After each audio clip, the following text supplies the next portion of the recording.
Good day to all. So, in today's session, we are going to see about Bjt biasing, Q point, and the stability factor.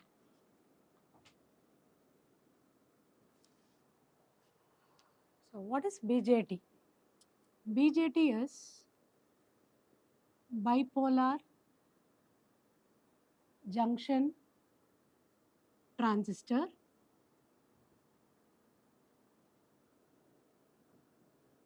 We all know that it's a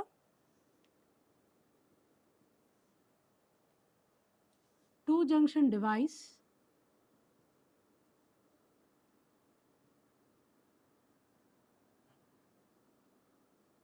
with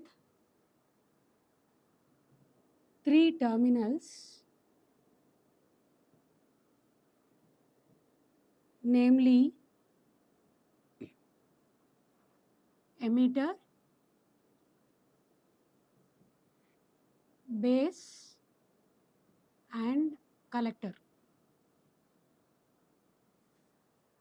So, let us see a brief overview about the Bjt,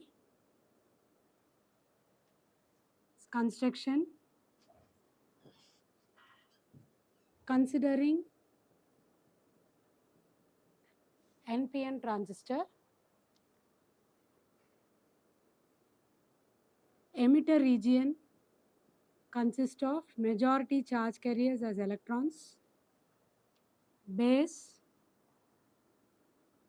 is made of p-type semiconductor which has holes as majority charge carriers, and collector region which has again electrons as majority charge carriers. These are the three terminals. So, let us see in short the operation of this NPN transistor. So, as this emitter base junction is forward biased, the electrons present in the emitter region will get repelled by the negative terminal of this forward voltage, so that all the electrons will move towards the base. And since the base is lightly doped, not all the electrons will find holes for recombination. Only few holes will have space or to accommodate electrons that is coming from the emitter region. So, the remaining electrons will move towards the collector. So, this electrons that has to be collected in the collector region can be done by applying a reverse potential across collector base junction. So, if you take the current equation of this Bjt NPN transistor, IE is equal to IB plus IC. What is IE? It is a current due to the flow of electrons from the emitter towards the base. And few electrons here will get recombined with holes constituting base current. The remaining electrons will reach the collector that constitute the collector current. So, IE, the total current, is equal to the sum of the two currents, base current and the collector current. If you take the direction flow of this currents, IE will take this direction and IB will take this direction and IC will take this direction. And as we all know, the conventional current direction is opposite to the flow of electrons. So, all these parameters, they denote the conventional currents. Now, coming to the characteristics of this device, the Bjt NPN transistor, as we talk here, can be characterized based on two graphs or characteristics curves. One is the input characteristics.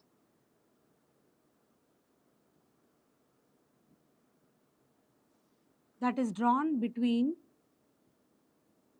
emitter base and base current.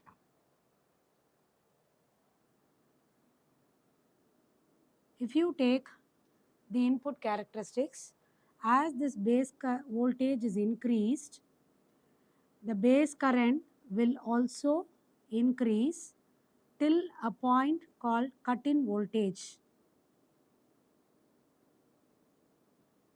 This is equal to 0.7 if I use the material silicon to construct the transistor. So once it approaches this cut-in voltage, the transistor base current will start increasing rapidly. So if you observe, the range of this base current will be in the order of microamps. Why? Because if you take the base region, it's very lightly doped and it has got only few holes available for recombination with electrons, constituting the base current. So in the transistor, always this base current will be in the order of microamps. Okay. So this emitter current will be in the order of milliampere, base current will be in the order of microampere, and this again collector current will be in the order of milliampere. Okay.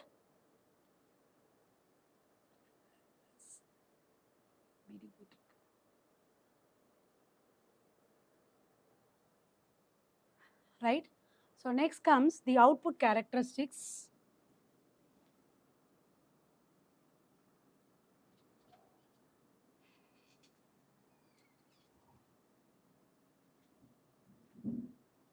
Output characteristics of this BJT. So it's a graph drawn between collector to emitter voltage and collector current. Collector to emitter voltage is in the order of volts and collector current is in the order of milliampere. So this output characteristics has to be found based on the input conditions. So for any fixed value of base current, we are going to see the variation of this collector current with respect to collector to emitter voltage. So if you observe, for IB equal to 0, for IB equal to 0, which means without any input given to the base and emitter junction, my base current will be 0 microampere. So with this condition, as I increase my collector to emitter voltage, I have some small current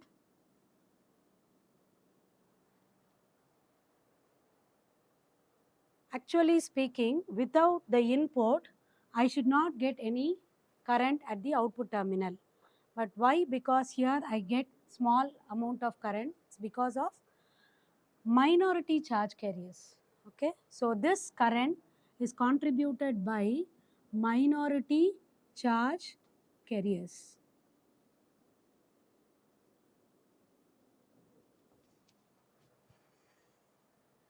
So now as I increase my base current, say to 10 microamps or maybe 20 microamps, my range of current will increase. Okay. So this is the value of collector current at say IB equal to 10 microamps, and this is the value of collector current say for IB equal to 20 microamps. So this is about a basic overview of BJT. Now what is biasing? Biasing is the process of application of DC voltage in order to maintain proper value of collector current and collector to emitter voltage.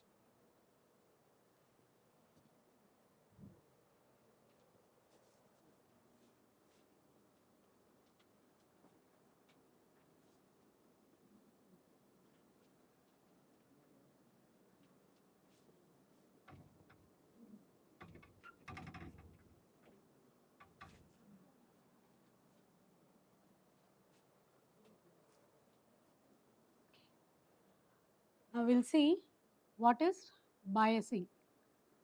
Biasing is the application of DC voltage in order to maintain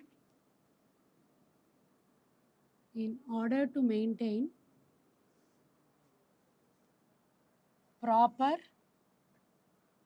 collector current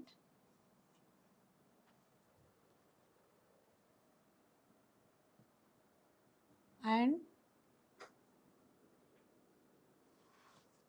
collector current say IC and collector to emitter voltage, that is VCE.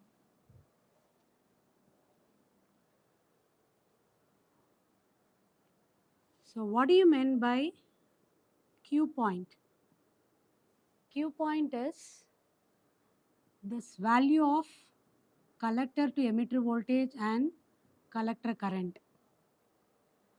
Why do we focus on this Q point is, it is only this Q point that defines the proper operation of the device for any specific application. So again, this is always done considering the output characteristics of BJT. So as we see,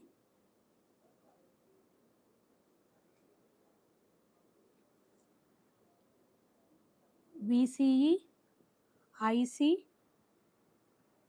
the output characteristics of a BJT. As I say, consider the Q point lies somewhere here, which means this value of collector to emitter voltage and this value of collector current is what you say it as Q point or quiescent point. Why it is called as quiescent point? Because for any specific voltage, say VCC, for any specific voltage, say VCC, this collector current and collector to emitter voltage will be fixed. So now, based on the location of this Q point, say here, consider this may be the first location, consider somewhere here, say this is like maybe another circuit which has a Q point of say Q2, you consider this to be VCEQ, this to be ICQ. In order to differentiate, I simply add a suffix here, VCE2. So what you are able to see the change here, if you take this device which has a Q point, the value of collector to emitter voltage and collector current lies exactly in the middle. If I take this as my Q point, see here the range of voltage and the range of collector current that the transistor has. Okay. So it is this range of voltage and current will differentiate or will say what exactly the transistor contribute. Okay. If you take for example somewhere here which has a Q point of Q3, say VCE3 and the collector current say IC3.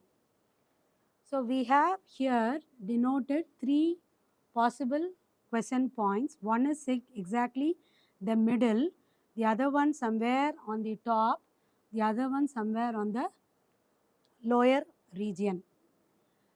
So if you take this Q3, the range of voltage is higher, but the collector current is minimum. So based on this location of the Q point, the application for which the transistor can be used will be different. So one is, if you take the applications of BJT, I can use BJT as an amplifier or as a switch.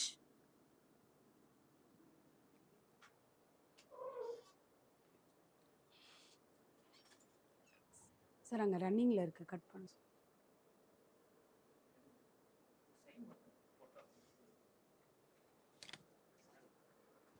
Wait பண்ண 1 மணி நேரம் நாங்கள் முடிய PIB பிறந்த ஓடிக்கு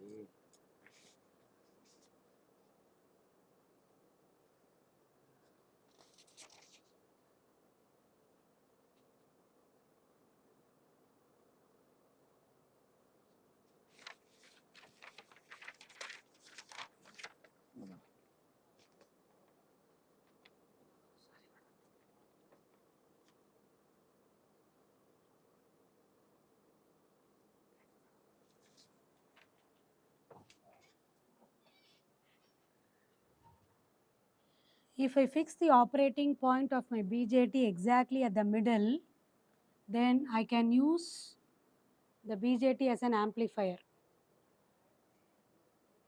If I want to operate the BJT as a switch, then I need to operate the BJT in 2 different states. If you take switch, it has 2 states. One is on, the other one is off state. So if I want to switch on, then I need to operate the BJT with Q2 operating point, and if I want to switch off, then I should choose this range of operating point. If I want to use the BJT as an amplifier, then my operating point or the range of voltage and current must always lie in the middle of the output characteristics. So, middle of the DC load line. What do you mean by DC load line? DC load line is the line connecting all the possible points of collector current with respect to collector to emitter voltage for a given VCC. So, that is what DC load line. So, this DC load line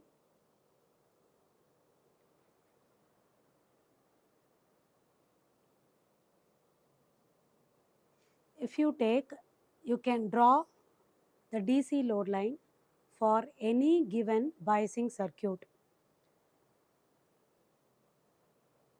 So, if you take this point is said to be VCE cutoff,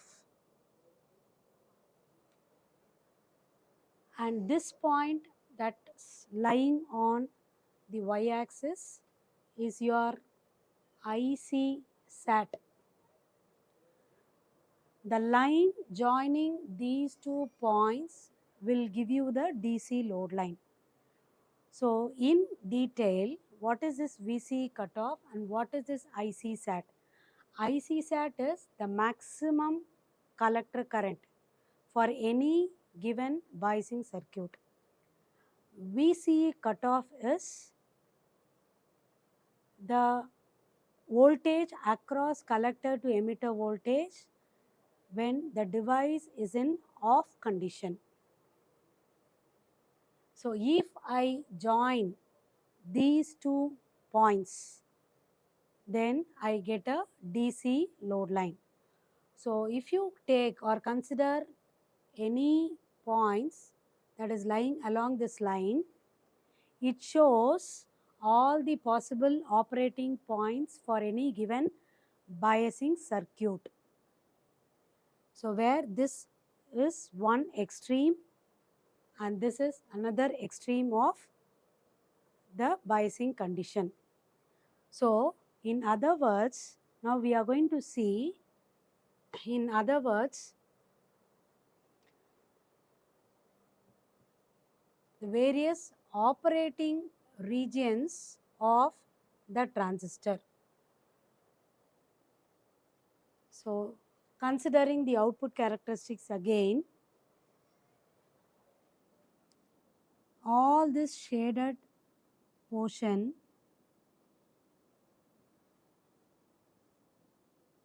will be a cutoff region, which means if I am going to operate the BJT for this minimum value of base current or even zero base current, I'll get very small collector current which is due to minority charge carriers irrespective of any value of VCE.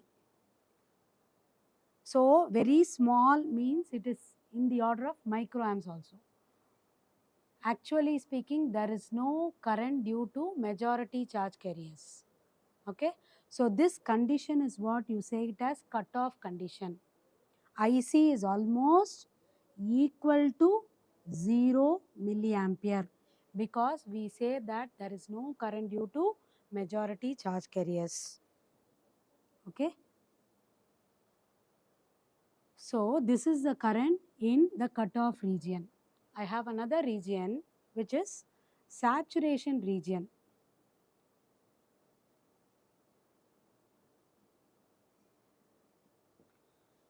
So this entire range of current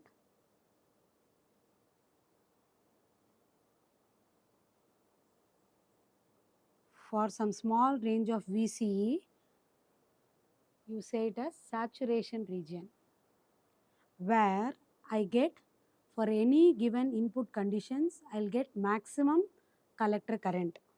The collector current will be maximum for any condition, which means the transistor reaches its extreme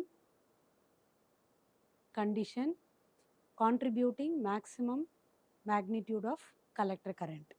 So this is saturation region, and this entire region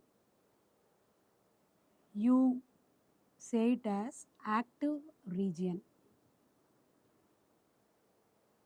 So what will you say about active region is the transistor will behave in a linear manner.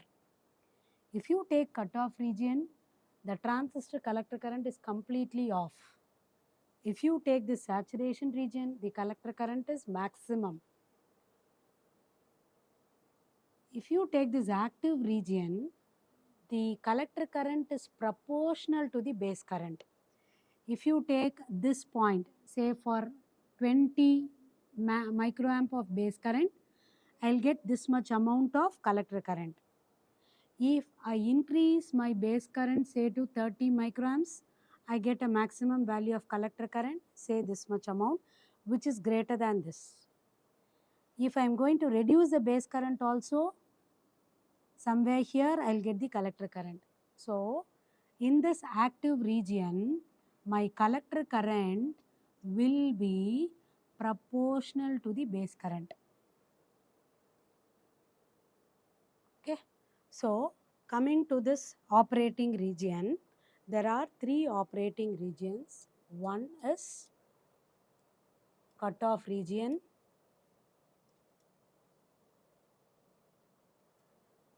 next one is saturation region,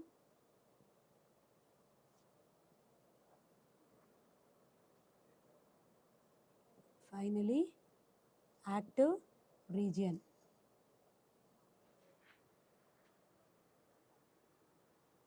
So if I want to use BJT as an amplifier, I need to operate the BJT in active region. If I want to operate the switch, that too in on condition, I must operate the transistor in saturation region.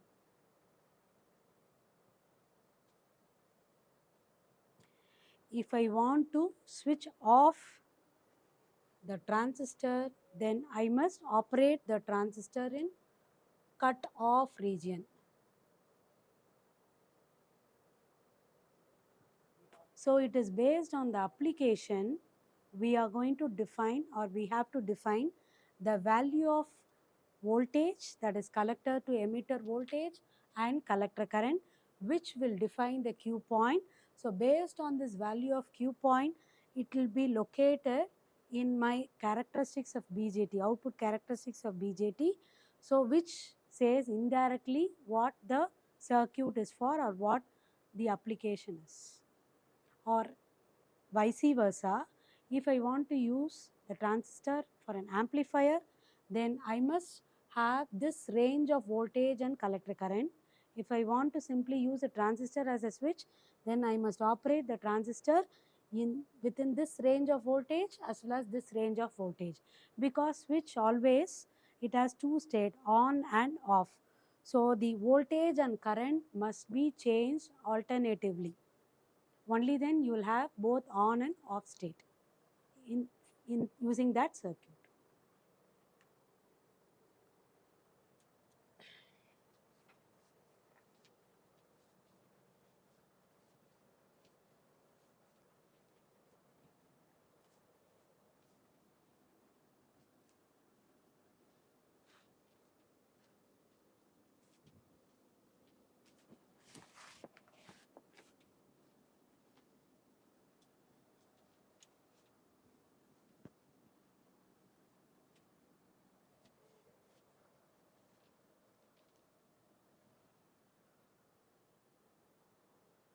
So next comes the stability factor.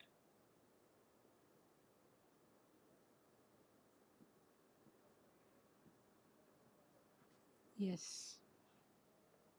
So before looking into this stability factor, we must understand what is thermal runaway.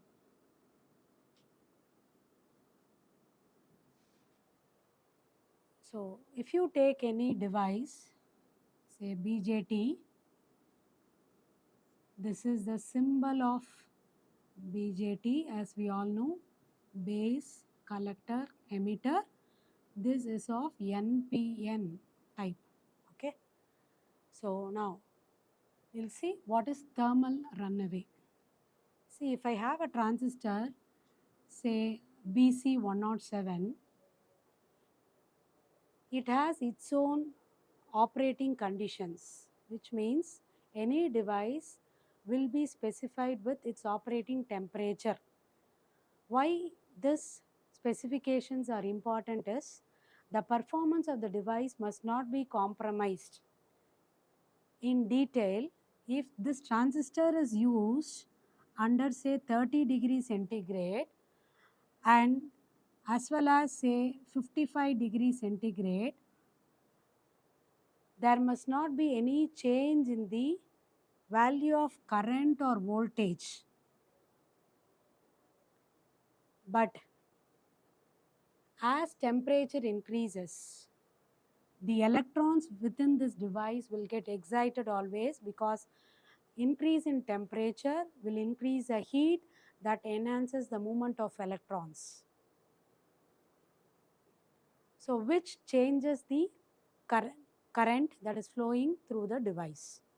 So thermal runaway is as the operating temperature is increased,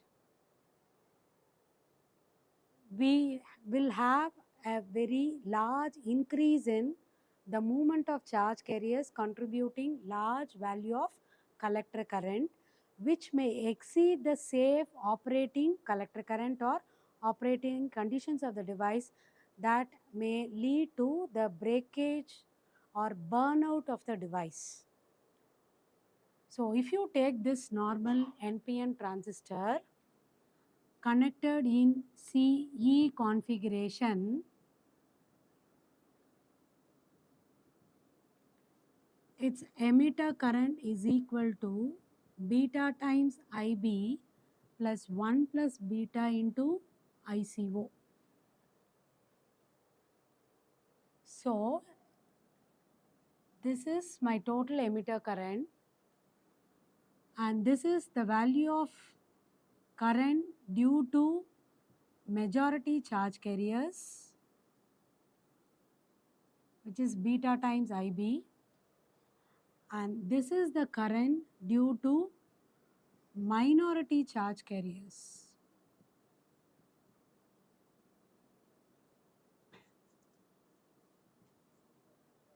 So this minority charge carrier will respond to the increase in temperature compared to the majority charge carriers, because majority charge carriers will get influenced by the input voltage.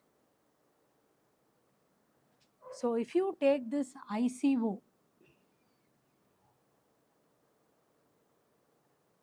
this ICO is always temperature sensitive. What is this ICO? ICO is the current due to minority charge carriers, and that is amplified by 1 plus beta times, multiplied by 1 plus beta times. What is beta? Beta is the current gain of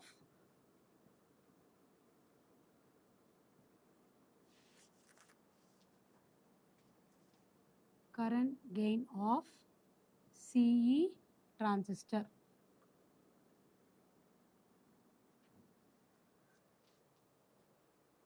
So if you take this ICO, how it responds to temperature? This ICO doubles for every 10-degree rise in temperature.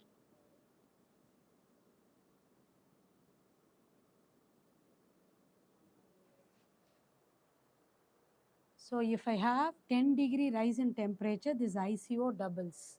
If you see this equation, if it is double, that will be multiplied by 1 plus beta, which gets added to the current that is due to majority charge carriers. So you'll have high impact over the total emitter current. Now we will come to the stability factor. What is stability factor, or what is bias stability? Bias stability is the ability of the biasing circuit to maintain fixed value of collector current and collector to emitter voltage, irrespective of variations in the temperature. So if you take this bias stability, you have actually 3 stability factors that can be defined. Let us also see what are the factors that affects the stability factor. See, we have seen that increase in temperature will affect ICO. So ICO is one of the factor. The other factor is beta, and another factor is VBE or IB. So these are the 3 factors that affect the current. Sorry, this has to be collector current.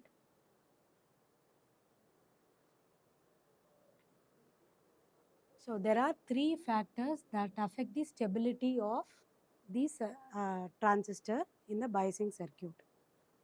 So if you take S, it is dou IC by dou ICO for a fixed beta or VBE or IB. S dash. S dash is dou IC by dou beta for a constant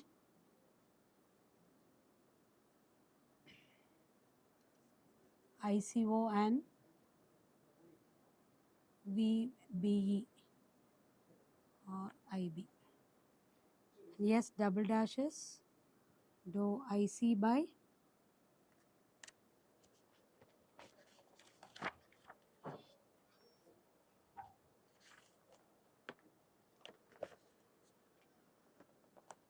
this is S double dash, this is S dash. Dou IC by dou VBE for a constant ICO and beta.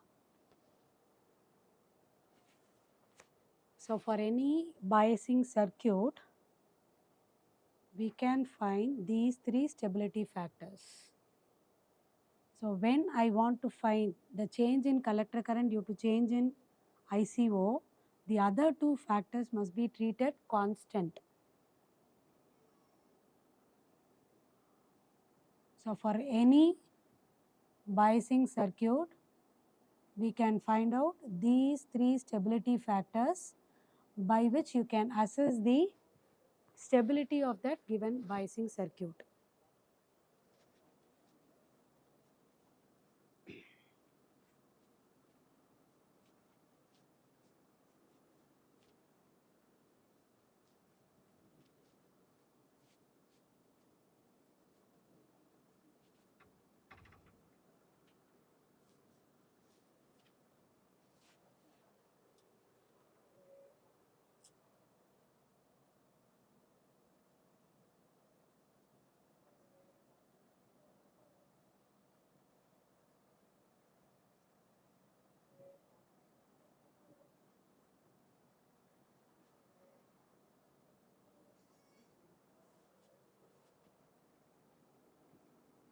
Considering the expression IC is equal to beta times IB plus 1 plus beta into ICO. So here I am going to find out the stability factor S. So differentiating this expression, what is this expression actually? It is the collector current for CE transistor. This is the collector current for a CE configuration transistor where collector current is contributed by the majority charge carriers and the minority charge carriers. So differentiating the above expression,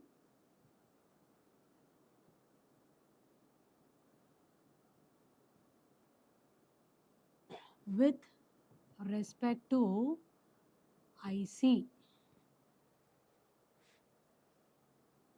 So though it is actually 1, that's equal to beta into dou IB by dou IC plus 1 plus beta into dou ICO by dou IC. So 1 minus beta into dou IB by dou IC is equal to 1 plus beta into dou ICO by dou IC.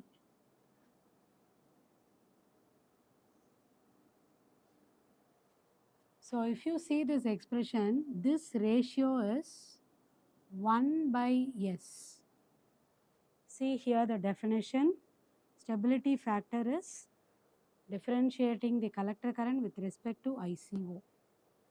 So this ratio I can write it as 1 by S.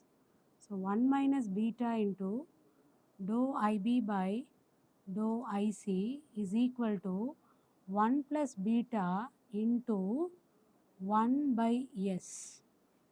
So from this, what is S? S is equal to 1 plus beta divided by 1 minus beta into dou IB by dou IC. So this is the general expression for the stability factor.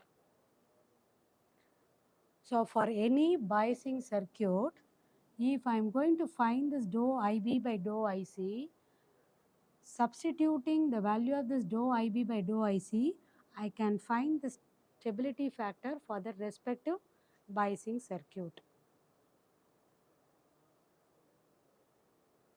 So with this, we'll end this session.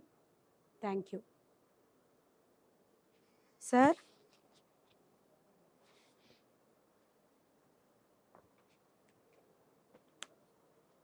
Manual sir? முடிச்சிட்டேன் sir.